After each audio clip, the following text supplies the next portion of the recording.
It's 1913. The average American has no idea that 112 years later, their great-great-grandchildren's economic future would be mortgaged to an institution that doesn't even exist yet. An institution born not in Congress, but in a secret meeting on a private island off the coast of Georgia. Your mortgage rate, your car payment, your children's student debt, all decided by a small group of men over a century ago who created a system to profit from your future labor. This is how central banks gain the power to own your economic future. In 2022, the Federal Reserve raised rates at the fastest pace in 40 years. Mortgage rates exploded from 3% to over 7%. For a $400,000 home, that's $100,000 more per month, $360,000 more over 30 years. Generation Z was priced out of homeownership entirely. The American dream became statistically unaffordable. But here's what's strange. While ordinary Americans lost purchasing power, bondholders made extraordinary profits. When rates rise, they collect more money from the government, from your tax dollars. So who benefits when rates rise, and who decided rates should rise that fast? The answer takes us to November 22, 1910, a railway platform in New Jersey where 7 men boarded a private train using fake names. 7 of America's most powerful bankers traveled in complete secrecy to Jekyll Island, Georgia. If the public knew what they were planning, there would be riots. The conspirators, Senator Nelson Aldrich, father-in-law to John D. Rockefeller Jr., the political muscle; Paul Warburg, representing Rothschild banking interests, the mastermind who understood European central banking; Frank Vanderlip, president of National City Bank, representing Rockefeller; Henry Davison, senior partner at J.P. Morgan & Company; Benjamin Strong, Morgan lieutenant, future head of the New York Fed. For 9 days, they drafted legislation to reshape American finance. The brilliant deception: they couldn't call it a central bank. Americans had rejected central banks twice before. So they called it the Federal Reserve System, designed to sound like a government institution. But here's the truth: the Federal Reserve would be owned by private banks. It would create money from nothing, and it would lend that money to the U.S. government at interest. Think about that. The government borrows money that private banks created from nothing, and taxpayers pay interest on it forever. The ultimate perpetual profit machine. The legislation was rammed through Congress on December 23, 1913, right before Christmas recess, when many representatives had left town. President Wilson signed it, later writing, "I am a most unhappy man. I have unwittingly ruined my country." The mechanism. Step 1. Money creation. The Fed creates money from nothing, digitally. When the government needs money, it issues bonds. The Fed buys them with money that didn't exist 5 seconds earlier. But that money comes with interest attached. Step 2. Interest rate control. The Fed sets interest rates for the entire economy. When they raise rates, everything becomes more expensive: mortgages, car loans, credit cards, student loans. When they lower rates, asset prices inflate. They control the single most important price in the economy, the price of money itself. Step 3. Your 30-year enslavement.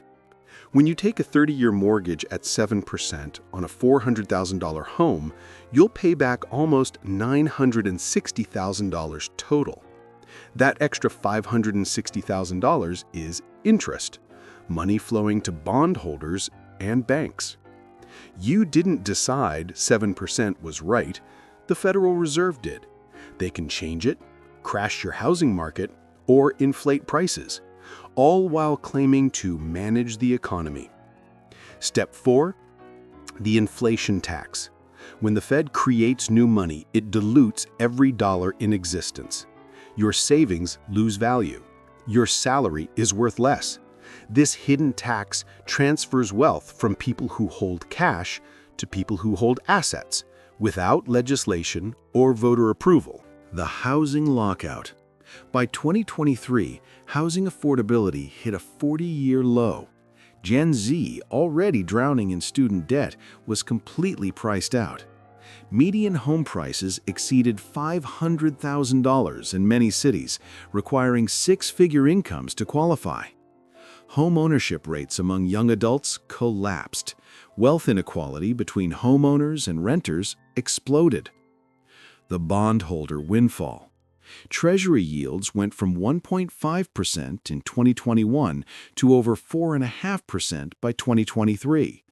Wealthy investors could now earn 4 to 5% risk-free returns on government debt, paid by your taxes.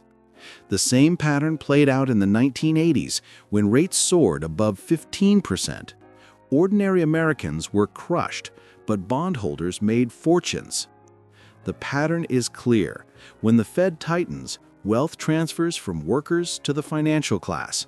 When it loosens, asset prices inflate, benefiting those who already own assets.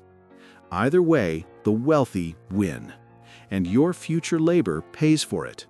The Fed copied this system from the Bank of England, operating since 1694. Nearly every major economy uses the same model.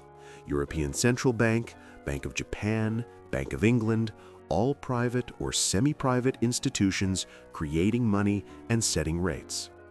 At the top sits the Bank for International Settlements in Basel, Switzerland, where central bankers meet in secret to coordinate policy. Founded in 1930, immune from national laws, closed meetings, unelected and unaccountable. This is where real power lies. The Federal Reserve is not a government agency like the Department of Defense. Yes, Congress created it. Yes, the President appoints its chairman. But its ownership structure makes it fundamentally different. The 12 regional Fed banks are owned by private member banks. These banks elect directors. Fed profits, primarily interest on government bonds, go to member banks after expenses. The institution managing the economy is owned by the banks that benefit from its policies. Before 1913, money creation was distributed. The Fed centralized this power, giving a cartel of private banks a legal monopoly on money creation and the power to set interest rates for everyone. This isn't a free market. This is a state-enforced monopoly benefiting a financial elite. Takeaway number 1. Your future isn't yours. Work hard, save diligently, but if the Fed raises rates, your purchasing power evaporates. You can't vote them out. You can't hold them accountable. Takeaway number 2. The system was designed this way. Jekyll Island, the Fed structure, creating money from nothing and charging interest, all intentional. Designed to transfer wealth from workers to capital owners through perpetual debt. Takeaway number 3. Central banks are ultimate insiders. Every boom and bust is policy, not nature, and the track record shows consistent enrichment of bondholders while ordinary people bear the costs. Central banks now hold unprecedented power. They've moved from setting rates to directly buying stocks and bonds. They're developing central bank digital currencies, CBDCs, giving them direct control over your money, monitoring every transaction, potentially programming restrictions into currency itself. Imagine money that expires if you don't spend it, or can't be used for purchases the government disapproves of. That's being developed right now. The question isn't whether they'll expand control. It's whether the public will wake up before it's too late. If a small group met in secret to design a system letting them create money from nothing, lend it to the government at interest paid by taxpayers, and control the price of money for the entire economy, is that a free market? Is that democratic? Your mortgage, your car loan, your children's debt, all exist in the system deliberately created to ensure your future labor flows upward to a financial elite. If this challenged how you think about money and power, share it. This doesn't get taught in schools or discussed in mainstream media. Subscribe for more deep dives into the systems shaping your economic reality. Drop a comment. Did you know about Jekyll Island? Does this change how you view your financial future? The first step to freedom is understanding the system. You just took that step.